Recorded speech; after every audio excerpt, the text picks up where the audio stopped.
Bible एक वर्ष में। नमस्कार, आप सबका बाइबल एक वर्ष में स्वागत है। आप सब ने जो कदम उठाया है प्रभु के वचन सुनने के लिए, यह हमारे जीवन के अंधेरों को दूर करेंगे और हमें प्रभु के प्रकाश में चलाएंगे। आज हम सैमुअल के पहले ग्रंथ का अध्याय 11, 12, अय्यूब के ग्रंथ का अध्याय 25 और उपदेशक ग्रंथ का अध्याय 6 सुनेंगे। प्रभु का वचन सुनने से पहले आइए हम ईश्वर से प्रार्थना करें। हे प्रभु, हम आपका वचन सुनने वाले हैं। हमारे मन की आंखें खोलें और हमें आध्यात्मिक प्रज्ञा दें ताकि हम आपको जान सकें और आपके वचन के अनुसार अपना जीवन जिए। यह हम मांगते हैं आपसे प्रभु यीशु के नाम, आमीन। शमूएल का पहला ग्रंथ अध्याय 11।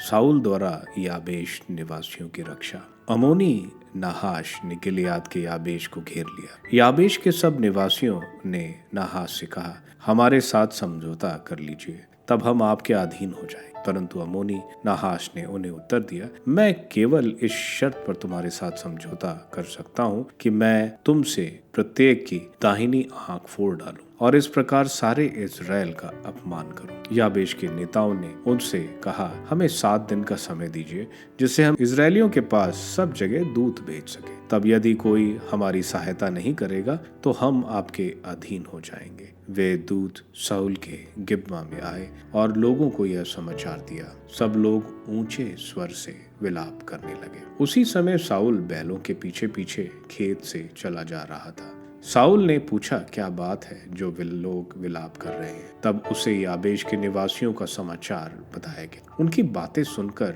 शाऊल ईश्वर के आत्मा में अविष्ट हो गया और उसका क्रोध भड़क उठा। उसने बैलों की जोड़ी के टुकड़े टुकड़े कर डाले और उन्हें दूतों द्वारा इज़राइल में एकत्र भिजवा कर यह घोषणा करवा दी कि जो शाऊल और सैमुएल के पीछे नहीं आएगा उसके साथ वैसा ही व्यवहार किया जाएगा जैसा इन बैलों के साथ किया गया है। इससे लोगों में ऐसा आतंक छा गया कि वह सब एक होकर चल दिए। शाऊल ने बेचेक में उनकी गिनती की तो इज़राइलियों के 3 लाख और यूदा के 30,000 आदमी निकले।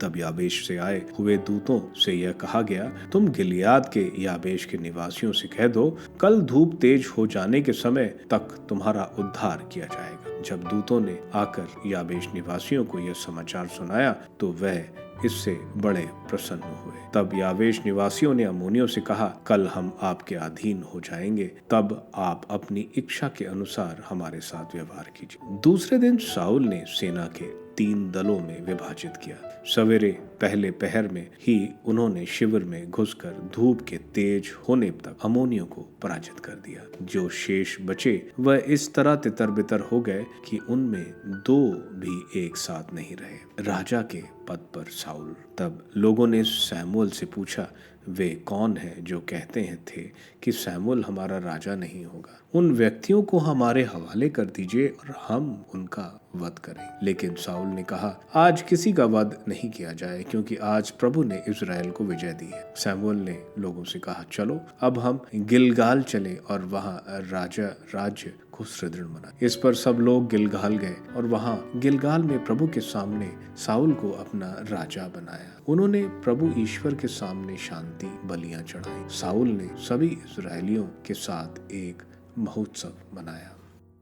सैमुएल का पहला ग्रंथ अध्याय 12। सैमुएल ने सभी इज़राइलियों से कहा, देखो, मैंने तुम्हारे वे सारी बातें स्वीकार कर ली हैं जो तुमने मुझसे मांगी थी। मैंने तुम्हारे लिए एक राजा नियुक्त कर दिया है। देखो, राजा ही अब तुम्हारा नेता है। मैं अब बूढ़ा हो चला हूँ, मेरे बाल पक गए हैं, मेरे पुत्र तुम्हारे साथ हैं। मैंने अपनी युवावस्था से आज तक तुम्हारा नेतृत्व किया है। मैं प्रस्तुत हूँ, तब प्रभु के सामने और उसके अभिषिक्त के सामने साक्ष्य दो। मैंने किसका बैल ले लिया, किसका गधा ले लिया, मैंने किसका शोषण किया, किस पर अत्याचार किया, मैंने किसका मामला अनदेखा करने के लिए घूस ली। यदि मैंने यह किया तो मैं क्षतिपूर्ति करूंगा। लोगों ने उत्तर दिया, आप ना तो हमारा शोषण किया, ना हम पर अत्याचार किया और ना किसी से घूस ली। तब उसने उनसे कहा, तो प्रभु ही तुम्हारे लिए मेरा साक्षी है, और आज उसका यह अभिषेक भी साक्षी है कि तुमने मेरे हाथ में अपना कुछ नहीं देखा है। उन लोगों ने कहा, हाँ, वह साक्षी है।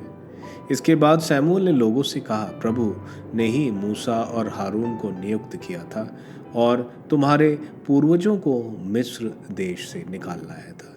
अब प्रभु के सामने खड़े रहो, मैं तुम्हें वे सब उपकार सुनाऊंगा जिन्हें प्रभु ने तुम्हारे और तुम्हारे पूर्वजों के लिए किया था। जब याकूब मिस्र आया और तुम्हारे पुरखों ने प्रभु की सहायता के लिए दुहाई दी, तब प्रभु ने मूसा और हारून को भेजा, जिन्होंने तुम्हारे पुरखों को मिस्र से निकालकर इस देश में बसाया है। जब लोग प्रभु अपने ईश्वर को भूल गए, तब उसने उन्हें हासोर के राजा के सेनापति सिसरा के फिलिस्तीनियों के तथा मोआब के राजा के हाथों दे दिया था। तब उन्होंने उनसे युद्ध किया। उन्होंने प्रभु की दुहाई दी और स्वीकार किया कि हमने पाप किया है, क्योंकि हमने प्रभु को त्याग कर बाल देवताओं और अश्तरा देवियों की सेवा की है। लेकिन अब तू हमें अपने शत्रुओं को हाथ से मुक्त कर और हम तेरी सेवा करेंगे। इस पर प्रभु ने यरूब्बाबेल, बाराक, यिफ्ता और शमूएल को भेजकर तुम्हें अपने पास के शत्रुओं के हाथों से बचाया,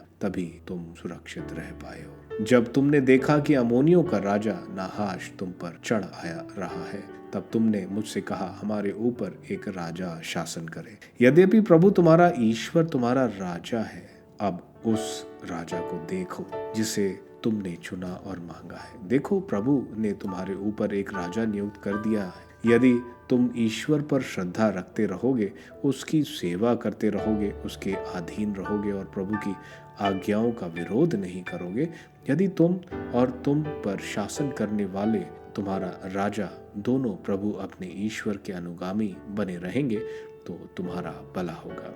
परंतु यदि तुम प्रभु की अवज्ञा और उसकी आज्ञाओं के विरुद्ध करोगे, तो प्रभु का हाथ तुमको और तुम्हारे राजा को दंड देगा, जैसा उसने तुम्हारे पूर्वजों के साथ किया है। अब ध्यान दो और उस महान चमत्कार को देखो जिसे प्रभु तुम्हारे आंखों के सामने करने जा रहा है। क्या यह गेहूं की फसल का समय नहीं है?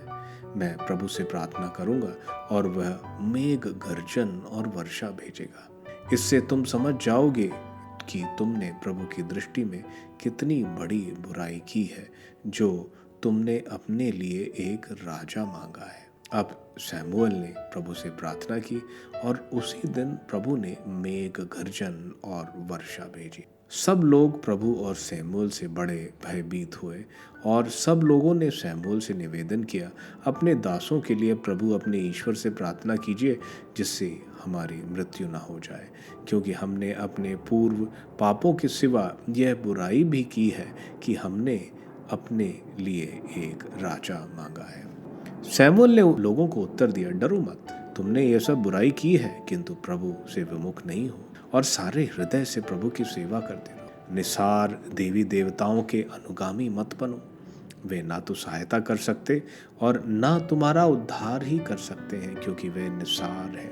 प्रभु का नाम महान है, वह अपनी प्रजा को त्याग नहीं सकता, क्योंकि प्रभु ने कृपा कर तुम्हें अपनी प्रजा बनाया है। रहा मैं, यदि मैं तुम लोगों के लिए प्रार्थना करना छोड़ देता तो मैं घोर पाप करता।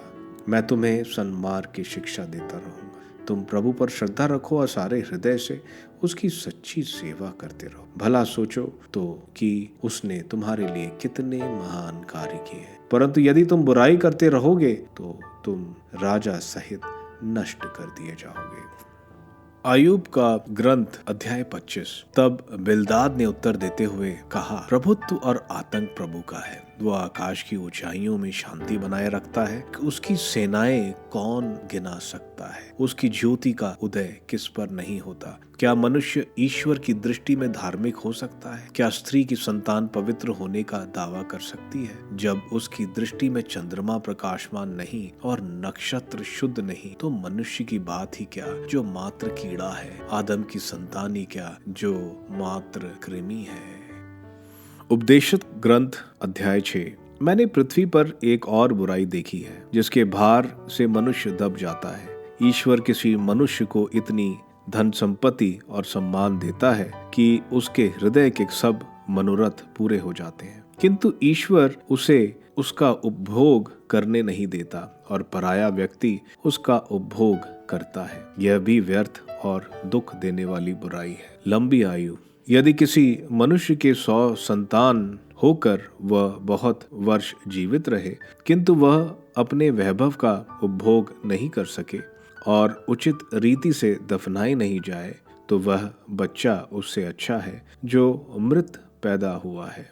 ऐसा बच्चा व्यर्थ ही आता और अनाम ही अंधकार में चला जाता है। उसने कभी सूर्य को नहीं देखा, वह कुछ नहीं जानता और इसलिए उसे उस मनुष्य की अपेक्षा अधिक शांति मिलती है। यदि वह मनुष्य 2000 वर्ष जीवित रहता तो उसे सुख शांति नहीं मिलती।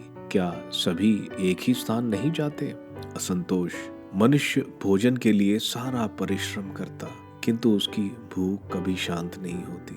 बुद्धिमान किस बात से मूर्ख से श्रेष्ठ है? दरिद्र को व्यवहार कुशल होने से क्या लाभ होता है? लालच से किसी व्यक्ति की खोज में भटकने में उसका उपभोग करना अच्छा है जो आंखों के सामने है। यह भी व्यर्थ है और हवा पकड़ने के बराबर है। जो हो चुका है उसका नाम रखा जाता है और मनुष्य क्या है इसका भी पता चल गया है। कोई मनुष्य उससे नहीं लड़ सकता जो उससे बलवान है। जितने अधिक शब्द उतना अधिक बकवाद।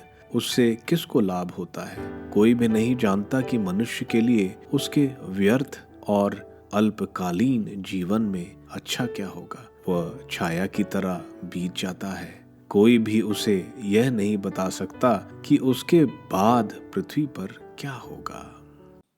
आप सबको धन्यवाद ईश्वर के वचन सुनने के लिए।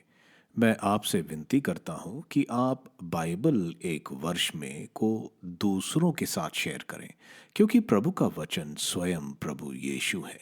प्रभु को दूसरों को देने वालों को प्रभु की आशीष जरूर मिलेगी। मैं आप सबका बड़ी बेसब्री से कल इंतजार करूंगा। धन्यवाद।